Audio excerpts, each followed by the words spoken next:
ہمارے خاص مہمان آج کے پروگرام کے ہمارے صدر حضرت مولانا مفتی عارف فلاحی صاحب، جن کے لیے کہا جائے ملٹی ڈائمینشنل پرسنالٹی. ایک طرف تو وہ دارالعلوم میں محتمم ہونے کی ذمہ داری نبھاتے ہیں، ساتھ ہی ساتھ حدیث کی بڑی بڑی کتابیں پڑھاتے ہیں، دوسری طرف انگلش میڈیم اسکول بھی چلاتے ہیں رائٹ وے کے نام سے، اور پورے گجرات کے اندر بہت ساری ایکٹیویٹیز کے اندر وہ جڑے ہوئے ہیں. میں دعوت دیتا ہوں، شراب کوہن پھر پلا ساقیہ، وہی جام گردش میں لا شاقیہ، جوانوں کو سوزے جگر بخش دے، تیرا عشق تیری نظر بخش دے. حضرت مولانا مفتی عارف فلاحی صاحب.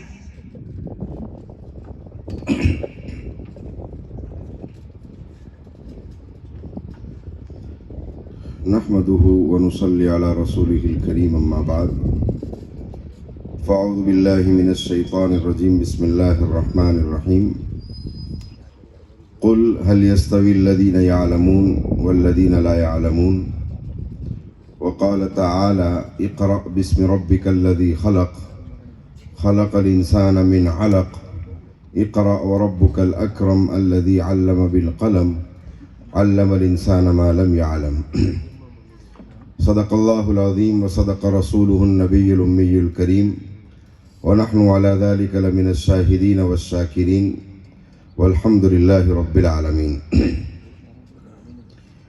قابل ست تعظیم و تکریم اسٹیج پر یا مجمع میں جلوہ افروز علماء کرام، حفاظ کتاب اللہ، بزرگوں اور میرے عزیز ترین نوجوان بھائیوں، آپ لوگ کافی دیر سے ساروجنک یوک منڈل کی طرف سے ان کی بہت دیرینہ تمناؤں کی تکمیل کی شکل میں پروگرام میں شریک ہیں اور اپنا قیمتی وقت صرف کر کے یہاں پر موجود ہیں. یاد رکھیے، جیسے ہم دنیا میں رات ہوتی ہے، اندھیرا ہوتا ہے اور زمین پر بیٹھ کر آسمان پر ستاروں کو چمکتا ہوا دیکھتے ہیں، اسی طرح آسمانی مخلوق ابھی آپ کو زمین پر چمکتا ہوا دیکھ رہی ہے اور انشاءاللہ دیکھتی رہے گی. اس لیے کہ جس کانسیپٹ کو لے کر ابھی ہم یہاں جمع ہیں، وہ کانسیپٹ کوئی غیر اسلامی کانسیپٹ نہیں ہے، وہ کوئی اسلام سے ہٹ کر سبجیکٹ یا اسلام سے ہٹ کر کوئی بات نہیں ہے. ابھی حضرت مفتی نثار صاحب نے ماشاءاللہ جو بات بیان فرمائی کہ آپ صلی اللہ علیہ وسلم نے روز اول سے علم کی اہمیت کو مد نظر رکھتے ہوئے مکہ ہی میں دار ارقم میں مدرسے کا آغاز کیا تھا. میں اسی بات کو تھوڑا آگے بڑھا کر کہ بے شک مخلوق میں آپ صلی اللہ علیہ وسلم نے اپنی طرف سے مکۃ المکرمہ میں دار ارقم میں ایک مدرسے کا اور تعلیم گاہ کا آغاز کیا تھا، لیکن اس سے پہلے خود خالق ارض و سما نے جنت کو قائم فرما کر جب انسان کو اپنا نائب اور خلیفہ بنا کر دنیا میں انسان کو پیش آنے والی قیامت تک کی جتنی بھی پروگریس والی، وکاس والی اور ڈیولپمنٹ والی چیزیں ہو سکتی ہے، اس کو سکھانے کے لیے خود اللہ پہلا ٹیچر بن کر اول نمبر پر اسٹوڈنٹ اور شاگرد انسان کی شکل میں حضرت آدم کو بنا کر جنت میں مدرسے کا نظام قائم فرماتے ہیں. اور سمجھیے کہ یونیورسٹیز میں، مدارس میں، اسکول میں آپ نے دیکھا ہوگا جو گرینری قائم کی جاتی ہے، یہ بھی سنت اللہ ہے کہ اس نے وہاں پر ایک یونیورسٹی اور مدرسے کا آغاز کیا. اس کے اطراف میں گرینری تھی، اس لیے کہ گرینری کی وجہ سے انسان کو یکسوئی حاصل ہوتی ہے اور وہ علم کے حصول میں اپنا دھیان کیندرت کرتے ہوئے پروگریس اور ترقی کرتے ہوئے آگے بڑھتا ہے. تو دنیا کے لوگوں نے اسی سے سبق لے کر اپنی تعلیم گاہوں میں بھی اس کا آغاز کیا ہوا ہے. میں اس کی طرف نہ جاتے ہوئے وَعَلَّمَ آدَمَ الْأَسْمَاءَ كُلَّهَا ثُمَّ عَرَضَهُمْ عَلَى الْمَلَائِكَةِ فَقَالَ أَنْبِئُونِي بِأَسْمَاءِ هَؤُلَاءِ میں سب سے پہلے ٹیچر اللہ ہیں اور شاگرد اور اسٹوڈنٹ کی شکل میں حضرت آدم ہیں. تمام علماء اس بات سے متفق ہیں کہ رب تعالیٰ نے وہاں نماز، روزہ، زکوٰۃ، حج کا کوئی تذکرہ اور الیکھ نہیں کیا ہے، بلکہ انسانیت کو نفع پہنچانے والی جتنی بھی چیزیں ہو سکتی ہے اس کے کچھ پوائنٹ کا علم دے کر یہ پیغام دیا کہ قیامت تک انسان کو کام آنے والی جتنی بھی چیزیں ہو سکتی ہے ان تمام کا علم سیکھو، یہ میری سنت یعنی اللہ کی سنت ہے، اور اس کے بغیر دنیا جنت کا نمونہ نہیں بن سکتی ہے۔ اس لیے کہ علم اور ایجوکیشن جب آتا ہے انسان کے عقائد درست ہوتے ہیں، علم اور ایجوکیشن جب آتا ہے اس کی عبادتوں کا جو موڑ ہے، اس کی عبادتوں کا جو رخ ہے وہ شرک سے ہٹ کر توحید کی طرف آتا ہے۔ جب علم آتا ہے تو اس کے معاملات حلال اور حرام کی تمیز کی وجہ سے فراڈ، چیٹنگ، خیانت اور ایک دوسرے کے حقوق کو مارنا اور تلف کرنے سے بچتے ہوئے پاک اور صاف معاملات ہوتے ہیں۔ اسی طرح جب علم آتا ہے تو اس کا معاشرہ ماں باپ کے تقدس کی تعلیم کی وجہ سے ان کا رسپیکٹ کرتا ہے، چھوٹوں پر شفقت کرتا ہے، میاں اور بیوی آپس میں ایک دوسرے کے حقوق کو پہچان کر ان کے حقوق کو ادا کرنے کی کوشش کرتے ہیں، جس سے سماج اور معاشرہ بھی سدھرتا ہے۔ اور پھر جب علم آتا ہے تو انسان میں اخلاق اس کا بہترین کیریکٹر بنتا ہے، جس کی وجہ سے وہ پڑوسیوں کے لیے درد سر بننے کی بجائے راحت کا سبب بنا کرتا ہے، راستے میں چلتے ہوئے کسی کے لیے تکلیف کا سبب بننے کی بجائے وہ اس کے لیے راحت کا سبب بنا کرتا ہے، کسی مظلوم کو اس کی مظلومیت سے ہٹانے کے لیے ایک بہت بہترین ریزن بنتا ہے، ظالم کے پنجوں کو مروڑنے کے لیے وہ علم کی بنیاد پر ظالم کے ظلم کو ختم کرنے کے قابل بنا کرتا ہے۔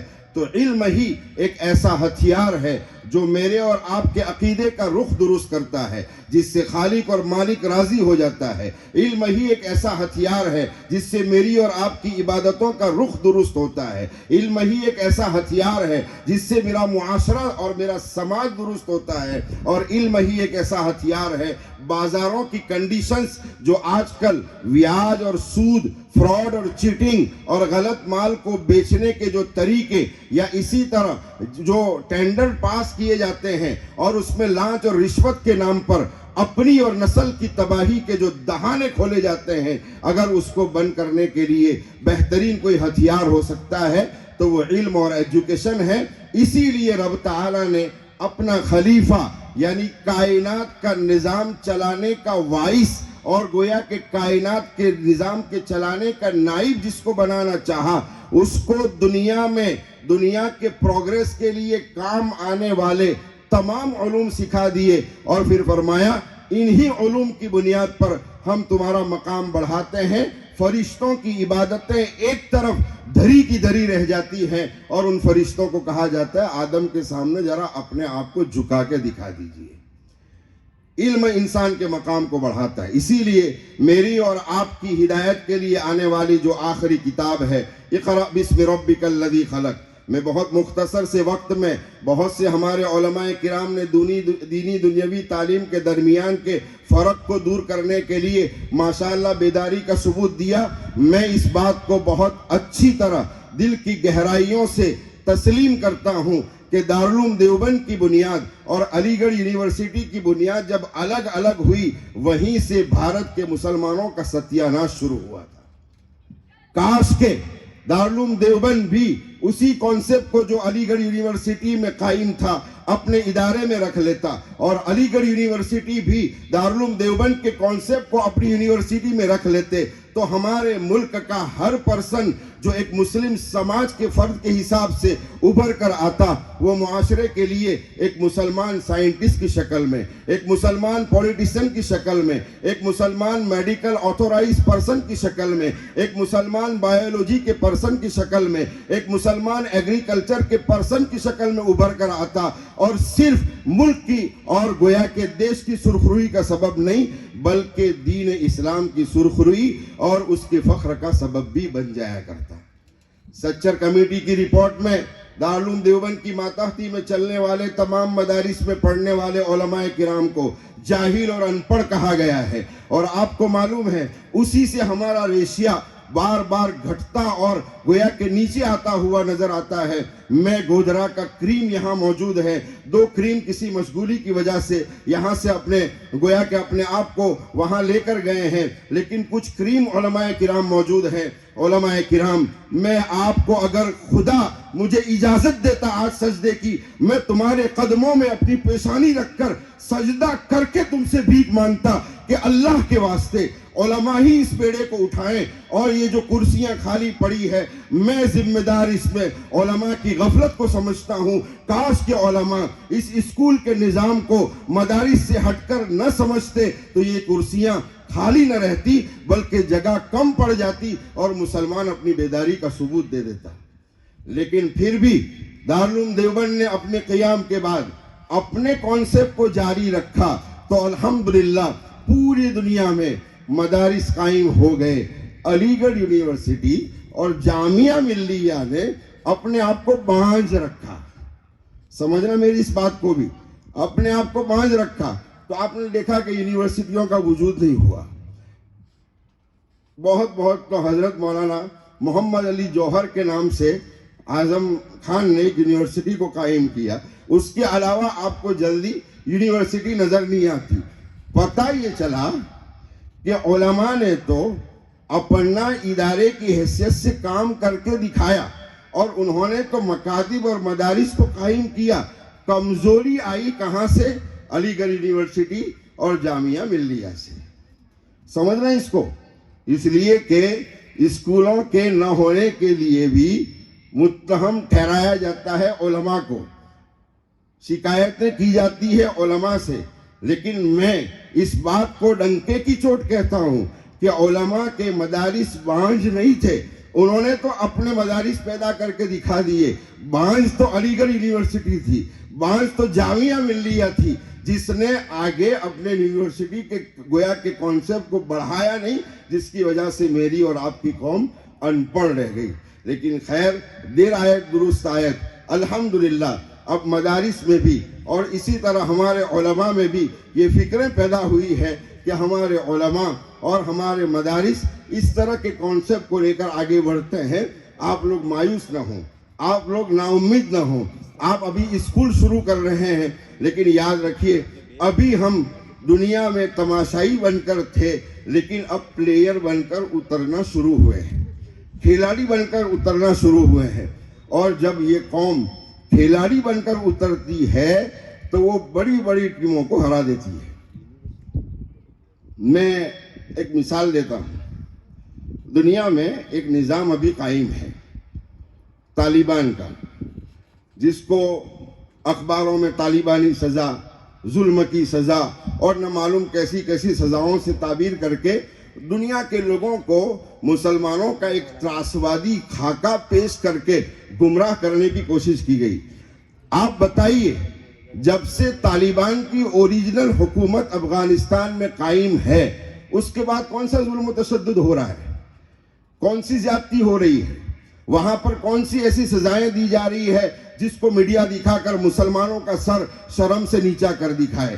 اس کا مطلب یہ ہوا کہ وہ کچھ اور تھا جس کو طالبان کی طرف منسوب کر کے رکھ دیا گیا تھا۔ لیکن میں اب اپنی اصل بات پر آتا ہوں کہ طالبان نے امریکہ کی جیلوں میں رہ کر جو صرف پشتو زبان کو جانتے تھے، اس کے علاوہ کوئی لینگویج سے ان کو کوئی واقفیت نہیں تھی، لیکن امریکہ میں اپنے دشمنوں کے بیچ میں جیلوں میں رہ کر انہوں نے امریکی انگریزوں کے پاس سے انگریزی لینگویج بھی سیکھی، میتھس بھی سیکھا، بایولوجی بھی سیکھا، اکنومکس کو بھی سیکھا، اور اکنومکس کے بارے میں، بایولوجی کے بارے میں، میتھس کے بارے میں قرآن حدیث بھرا پڑا ہے میرے بھائیوں۔ یہ تو ہم نے اس کو نماز، روزہ، زکوٰۃ، حج کی کتاب سمجھا ہے، ورنہ آپ قرآن کے 2/3 حصے کو اگر کھول کے دیکھیں گے تو پورے گلوبل کا نظام اس میں موجود ہے، پورے گلوبل کا نظام۔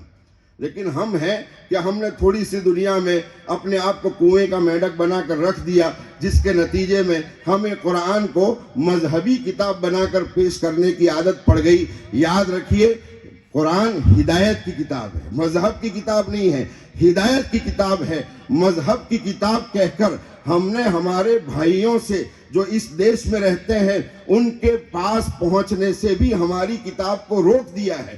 قرآن جتنی مسلمان کے لیے ہے اتنی ہی ہمارے ہندو بھائیوں کے لیے ہے، قرآن کی کتاب اتنی ہی سکھ بھائیوں کے لیے ہے، اتنی ہی یہودیوں کے لیے ہے، اتنی ہی عیسائیوں کے لیے ہے، لیکن اس کو ہم نے ہماری کتاب کہہ کر یہ ظلم کر دیا کہ دوسرے لوگوں سے اس کتاب کو دور کر دیا۔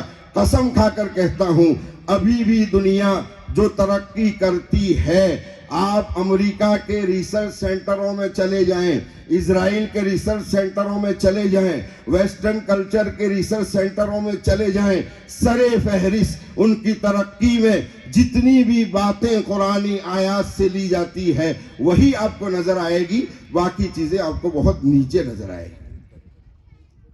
میں نے جو آیت پڑھی اس کو کہہ کر اپنی بات کو ختم کرتا ہوں، اقرأ بسم ربک الذی خلق، اس پر تو علماء نے کہہ دیا پڑھو، کیا پڑھنا اس کے بارے میں کوئی مستقل تفصیل نہیں، جو بھی علم نافع ہیں ہمارے لیے، انسانوں کے لیے، جانوروں کے لیے، چرندوں کے لیے، پرندوں کے لیے، درندوں کے لیے، گاڑیوں کے لیے، انسانوں کے سفر کے لیے، انسانوں کی راحت کے لیے جو بھی نفع بخش ہے اس کو معلوم کیجئے، پڑھیے، لیکن ان تمام پڑھی ہوئی چیز کا رشتہ رب سے جوڑے رکھیے، رب سے جوڑے رکھیے۔ اگر اس سے ہٹتا ہے تو آپ یہاں کلیکٹر آفس میں چلے جائیے، خدا کا اور ایشور کا خوف نہ ہونے کی وجہ سے لانچ رشوت کے بغیر تمہارا کوئی کام نہیں ہوگا۔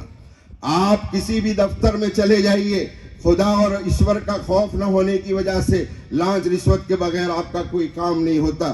کیا کسی بھارت کے آئین میں یہ بات موجود نہیں ہے کہ اگر کوئی منتری بنتا ہے، ووٹ لے کر وہ اپنا آپ کو ذمہ دار بناتا ہے تو پھر اس کی ذمہ داری ہے اس علاقے کا ڈیولپمنٹ اور وکاس سرکاری املاک اور سرکاری آمدنیوں کے ذریعے مکمل طور پر کریں۔ جگہوں کا تو نہیں ہوتا، ان انسانوں کا گویا کہ ڈیولپمنٹ ہو جاتا ہے۔ آپ RTI کرائیے، پہلے ان کے پاس کیا ہوتا ہے، بعد میں گاڑیاں، پھر بیویوں کے نام پر پراپرٹی، بھانجوں بھتیجوں کے نام پر پراپرٹی، دوستوں کے نام پر پراپرٹی، ڈیولپمنٹ ان کا ہو رہا ہے۔ کیوں ہو رہا ہے؟ کہ ایجوکیشن تو ہے لیکن اوپر والے کا خوف اور ڈر نہیں ہے، اور اسلام اس ایجوکیشن کے ساتھ مجھے اور آپ کو اس بات کا مکلف بناتا ہے کہ آپ ایجوکیشن حاصل کریں اور ایجوکیشن کے واسطے سے بڑے بڑے عہدوں پر براجمان ہو جائیں، لیکن بسم ربک الذی خلق اپنا رشتہ رب سے جوڑ دیجئے تاکہ اس کا خوف آ جائیں۔ میں آپ مسلمان بھائیوں سے بہت ہی یقین کی مضبوطی کے ساتھ یہ جملہ کہتا ہوں، بھارت کا عام وطن حصہ اور بھارت کی عام مخلوق تمہاری طرف سے پارلیمنٹ کی کرسیوں کے انتظار میں ہیں، اس لیے کہ آپ یوسف علیہ السلام کے ماننے والوں میں سے ہیں، جس نے اجعلنی علی خزائن الارض انی حفیظ علیم کہہ کر ساری دنیا کو 60 سالی تنگی اور کرائسس سے بچا کر دکھایا تھا۔ آپ ہی وہ قوم ہے، میں ڈنکے کی چوٹ فخر کے ساتھ یہ جملہ کہتا ہوں، صرف اور صرف دنیا میں واحد مسلمان قوم ہی وہ ہے جو ساری دنیا کو امن، سلامتی، شانتی، سکون، امانت اور اسی طرح صداقت اور ساری اچھائیوں کے ساتھ گویا کہ رکھ سکتی ہے، اس لیے کہ مسلمان کے پاس مذہبی کانسیپٹ اتنا مضبوط ہے کہ وہ بار بار گناہ ہو جانے کے بعد بھی اپنے رب سے ڈرتا رہتا ہے۔ توبہ کا دروازہ اس کے لیے ایمان کی وجہ سے کھلا ہے۔ تو آپ اور میں آگے بڑھیے۔ اب یہ جو دنیاوی کانسیپٹ ہمارے حاجی فردوس صاحب بتا رہے تھے، ان کی پوتی یا نواسی ڈاکٹری لائن میں ہے اور گائنک بھی ماشاءاللہ لوگ بن رہے ہیں، تو اقرأ بسم ربک الذی خلق خلق الانسان من علق۔ علماء موجود ہیں، علق کس کو کہا جاتا ہے؟ اب اگر ہم دنیاوی تعلیم کو الگ الگ سمجھیں گے تو علق سمجھ میں کیسے آئے گا؟ ثم خلقنا النطفة علقة فخلقنا العلقة مضغة، یہ پورا کانسیپٹ ہم کو سمجھ میں کیسے آئے گا؟ میں خود اپنے بچے کی ڈیلیوری کے موقع پر ایک ہندو بہن ڈاکٹر کے پاس جب گیا اور اس کو ہم نے پورا کا پورا سسٹم پوچھا، اور پوچھنے کے بعد ہم نے بتایا کہ میڈم آپ جو کانسیپٹ بتا رہی ہے ابھی کے سائنس کے حساب سے، میں آپ کو 1400 سال پرانی کتاب نہیں بول رہا ہوں، میں تو جب سے اللہ ہے یعنی ازل ہی سے وہ ہے تب کی کتاب قرآن کی بات کر رہا ہوں۔ یہ ظلم بھی نہ کریں کہ 1400 سال پرانی کتاب ہے، یہ تو پہلے والی کتاب ہے، کوئی سوال ہی کھڑا نہیں ہوتا اس میں جو کانسیپٹ ڈیلیوری کا بتایا گیا ہے، ثم خلقنا النطفة علقة فخلقنا العلقة مضغة فخلقنا المضغة عظاما فكسونا العظام لحما ثم انشأناه خلقا آخر۔ میں یہاں پر کھڑے رہ کر بڑی ذمہ داری کے ساتھ کہتا ہوں، دنیا کے کسی بھی دھرم کی دھارمک کتاب میں یہ کانسیپٹ انسانیت کی پیدائش کے باب میں موجود ہو تو لا کر دکھا دیں، میں اپنی ٹوپی اس کے پیروں میں موزے بنا کر پہنانے کے لیے تیار ہوں۔ لیکن چونکہ ہم نے قرآن کے ساتھ بھی ظلم کیا، ایجوکیشن اور علم کے ساتھ بھی ایسی وابستگی نہیں رکھی جو رکھنی چاہیے۔ سورہ رحمان بار بار آپ تلاوت کرتے ہیں، بار بار، الرحمن علم القرآن خلق الانسان خلق الانسان، اس میں پھر یہی باتیں آئیں گی سائنس وغیرہ کی، پھر اس کے بعد اس میں سورج کا، چاند کا، ستاروں کا تذکرہ ہے۔ سورہ یاسین میں ہے وَكُلٌّ فِي فَلَكٍ يَسْبَحُونَ وَالْقَمَرَ قَدَّرْنَاهُ مَنَازِلَ حَتَّى عَادَ كَالْعُرْجُونِ الْقَدِيمِ۔ کیا ہے یہ پورا کا پورا نظام دیکھیے آپ، ان فی خلق السماوات والارض واختلاف اللیل والفلک النہار تجری فی البحر بما ينفع، یہ نظام کیا ہے؟ وفی انفسکم افلا تبصرون کلوا واشربوا ولا تسرفوا، یہ سارا نظام کیا ہے؟ بایولوجی ہے، ایگریکلچر ہے، یوصیکم اللہ فی اولادکم میں میتھس موجود ہے۔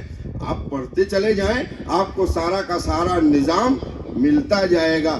دنیا کا سلیبس، دنیا کا نصاب تو بدلتا چلا جاتا ہے اور بار بار سچ اور جھوٹ میں ملتے چلے جاتے ہیں۔ قرآنی آیات پہلے سے وہی ہے، ابھی بھی وہی ہے، آئندہ بھی وہی رہے گی، چاہے عبادات سے متعلق ہوں، عقائد سے متعلق ہوں یا کسی اور چیز کے متعلق ہوں، اس میں کوئی تبدیلی نہیں آتی ہے۔ لہذا یہ ساروجنک یوک منڈل کی طرف سے آپ کے علاقے میں جو پہل ہوئی ہے، بھائیوں اس کو گھر گھر پہنچائیں، اس کو گھر گھر پہنچائیں، اویئرنیس لائیں، بیداری لائیں اور اپنے اندر جاگروتی پیدا کریں۔ اور جاگروتی پیدا کرنے کے ساتھ جیسے میں بات لے کر کھڑا ہوا تھا کہ امریکہ کی جیلوں میں رہ کر طالبان نے سارے جس کو ہم دنیاوی علوم کہتے ہیں سیکھے، اور سیکھنے کے بعد جب اس پر پھر سے قبضہ ہوا تو قبضے کے بعد آپ لوگوں کے سامنے ہے کہ انہوں نے ایک ایسا نظام چلا کر دکھایا کہ 2.5 سال ہونے کے قریب ہے، وہاں پر کوئی بڑا جرم کا ارتکاب ہوا ہی نہیں ہے۔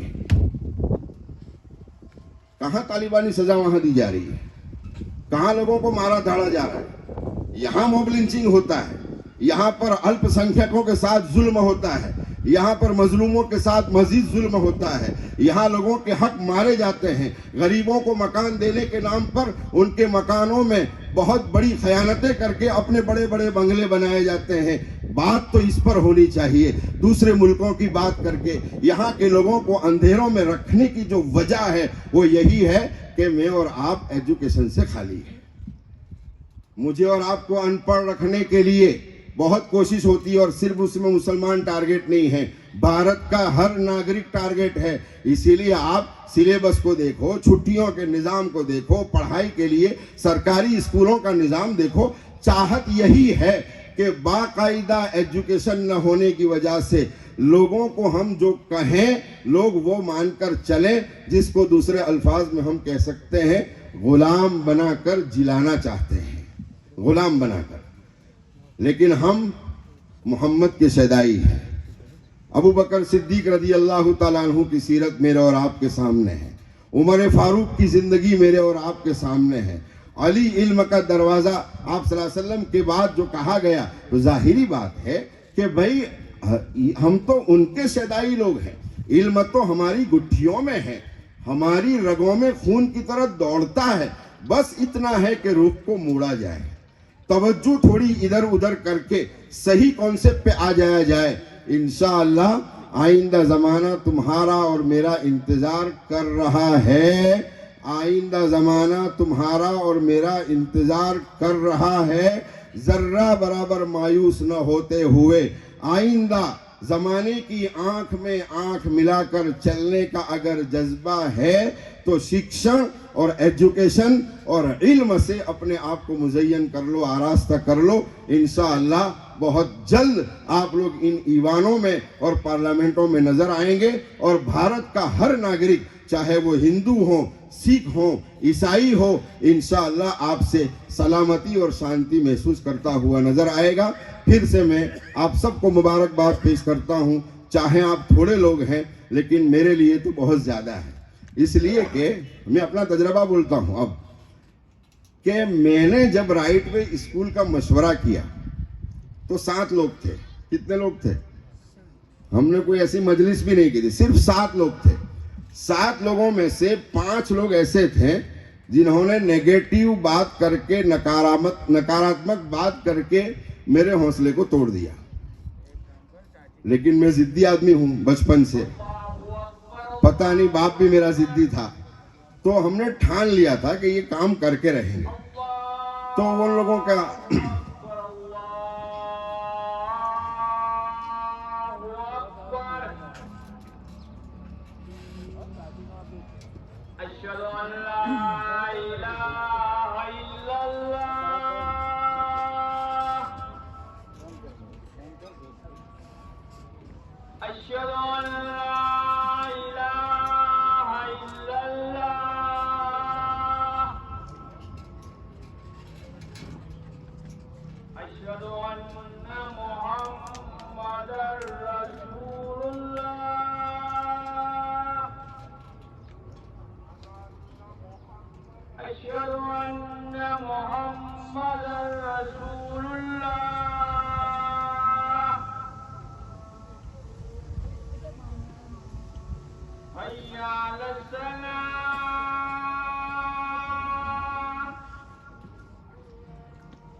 سات آدمیوں سے ہم نے مشورہ کیا، 5 نے نیگیٹو بات کی. میں اور ہمارے دارالعلوم کے سیکریٹری جناب حاجی ایوب علی بھائی پٹیل دونوں بیٹھے ہوئے تھے. میں نے کہا ان لوگوں کی بات سن لیتے ہیں، سبحان اللہ و بحمدہ پڑھ لیتے ہیں، اس کے بعد پھر ہم بیٹھ کے بات کرتے ہیں. بہرحال ان کو پھر مشورہ کرنے کے بعد جانے دیا. ہم دونوں دوستوں نے مشورہ کیا، اور مشورے میں ہم نے یہ کہا کہ بھائی کچھ بھی ہو جائے ہم اسکول کو شروع کرتے ہیں. اگر ہمارے قوم کے باہر کے بچے نہیں آتے ہیں تو کم از کم دارالعلوم کے بچوں کو داخلہ دے کر بھی ہم 2-4 پیریڈ کے ذریعے اسکول کو شروع کرتے ہیں. انہوں نے کہا ٹھیک ہے، خرچہ کیسے اٹھایا جائے گا؟ میں نے کہا آپ ایک پلان بنائیے، اور پلان بنانے کے بعد پھر ہم اس پر غور و فکر کرتے ہیں. کچھ داتاؤں کی ملاقات کریں گے انشاءاللہ، اور اللہ تعالیٰ اس کے لیے والذین جاہدوا فینا لنہدینہم سبلنا، وہ انشاءاللہ مدد کرے گا. بس یہ بات ہو رہی ہے، اور بات ہونے کے 6 گھنٹے کے بعد یعنی عصر کی نماز کے بعد ان کا خود کا فون آیا اور کہا مولانا بسم اللہ کرتے ہیں. میں نے کہا بھئی آپ جو پوچھ رہے تھے پیسوں کا نظام تو کیسے؟ تو کہا کوئی بات نہیں، آپ اس کا فکر نہ فرمائیں، میں پلاننگ بنانے کے لیے دے دیتا ہوں. مجھے اللہ نے جو کچھ دیا ہے اس کو سامنے رکھتے ہوئے پوری اسکول کو بنانے کی ذمہ داری میں لیتا ہوں. قرض حسنہ ادارے کو دیتا ہوں. ادارہ جب بھی مجھے واپس کرنا چاہیں تھوڑے تھوڑے کر کے دے، اور اگر نہ دے سکے تو بھی کوئی بات نہیں ہے. 8 مہینے میں انہوں نے باقاعدہ پوری رائٹ وے اسکول بنا کر رکھ دی اللہ کی مدد سے. تو گودرا میں بھی تو ایسے لوگ نہیں ہیں، ایسا تو ہے نہیں. بھائی گودرا میں ایسے لوگ نہیں ہیں, ایسا نہیں ہے. آپ لوگ بھی نیت کریں. اگر ڈونیشن پورا دے دیتے ہیں للہ فی اللہ تو کوئی سوال ہی نہیں ہے, اور قرض حسنہ کے نام پر دو تو بھی کوئی حرج نہیں ہے, اس لیے کہ علماء موجود ہیں. آپ کو مستقل جو قرض حسنہ دیا ہے اتنا پیسہ صدقہ کرنے کا روزانہ ثواب تو ملتا ہی چلا جائے گا آپ کو, اس لیے کوئی سوال ہی کھڑا نہیں ہوتا ہے. خیر وہ بن گئی. اس کے بعد ابھی اس میں 1417 بچے ایجوکیشن حاصل کر رہے ہیں. 2017 میں مشورہ ہوا, 2 سال کورونا کے گئے, اور اس کے بعد گویا کہ یہ 2 سال آپ گن لیں, آپ کو اندازہ آ جائے گا اتنے ہی سالوں میں 1417 بچے ابھی اسکول میں تعلیم حاصل کر رہے ہیں. 1000 اپلیکیشن گزشتہ سال آئی تھی, 350 ہی کو ہم منظور کر پائے, باقی 650 کو ہمیں مجبوری میں رد کرنا پڑا. لیکن پھر ہمارا معاملہ یہ ہے کہ ہم کو ایجوکیشن کو بھی نہیں مانیں گے, ہم شرم و حیا اور پاک دامنی کا جنازہ بھی نہیں نکلنے دیں گے. تو لڑکے اور لڑکیوں کا کو ایجوکیشن کا جو کانسیپٹ ہے اس کو پھر ہم نے الگ الگ کلاسوں میں کر دیا. لیکن پھر بھی ڈر رہتا ہے ریسیس میں, پھر بھی ڈر رہتا ہے چھٹی کے وقت میں اور آنے کے وقت میں. تو پھر ہم لوگوں نے مشورہ کیا کہ بھئی اس کے لیے کوئی الگ ہی اسکول اسی نام سے اسی ادارے کے کیمپس میں کھڑی کر دی جائیں. آپ کے یہاں موجود ہمارے دوست حضرت مولانا یوسف صاحب موجود ہیں, وہ سالانہ جلسے میں وہاں تشریف لائے تھے. پچھلے سالانہ جلسے میں اعلان ہوا تھا, صرف اس کا بھی 1 روپیہ چندہ نہیں ہو پایا. تو اسی صاحب خیر نے پھر سے قرض حسنہ کی نیت سے پوری عمارت بنوا کر رکھ دی, اور اس سال جلسے میں الحمدللہ دعا کے ذریعے اس کا افتتاح ہو بھی گیا. 2 اسکول مستقل قائم دارالعلوم کے کیمپس ہی میں موجود ہیں. اب ظاہری بات ہے کہ ہمارا بھارت اور بھارت میں رولنگ پارٹی جو بھی رہے, ہر ایک یہ کہتا ہے کہ ہر گھر میں ایجوکیشن پہنچے, شکشن پہنچے. تو میں ہمارے موجود پٹیل صاحب سے یہ سوال کرتا ہوں, اس لیے کہ وہ بھی اسی فیلڈ کے ہیں, محبوب بھائی سے بھی سوال کرتا ہوں, وہ بھی اسی فیلڈ کے ہیں, کیا شکشن کے لیے تنظیم, سنستھا اور ادارہ قائم کرنے کے لیے گورنمنٹ ہماری مدد کرتی ہے یا کر سکتی ہے یا نہیں؟ جواب ہاں کا آئے گا. لیکن میں کھل کے بولتا ہوں, پرمیشن لینے کے لیے جب جاتے ہیں جس کی 17,000 15,000 12,000 فیس ہوتی ہے, اس فیس کے مقابلے میں لاکھوں گنا پیسہ گھوس کی شکل میں دیا جانا پڑتا ہے, جب جا کے آپ کو 1 ورگ ودھارے کی پرمیشن ملتی ہے. کیا اس طرح بھارت آگے بڑھے گا؟ کیا اس طرح ایجوکیشن میں ترقی ہوگی؟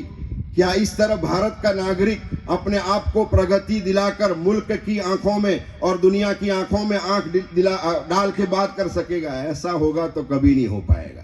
اس لیے میں پھر سے کہتا ہوں, ایجوکیشن حاصل کیجئے, سسٹم میں داخل ہو جائیے, امانت کو قائم کیجئے, خیانت کو ختم کیجئے, صداقت کو قائم کیجئے, جھوٹ کو ختم کیجئے, فراڈ کو ختم کیجئے, چیٹنگ کو ختم کیجئے, لانچ اور رشوت کو ختم کیجئے, عدل و انصاف کو قائم کر کے ظلم کو ختم کیجئے.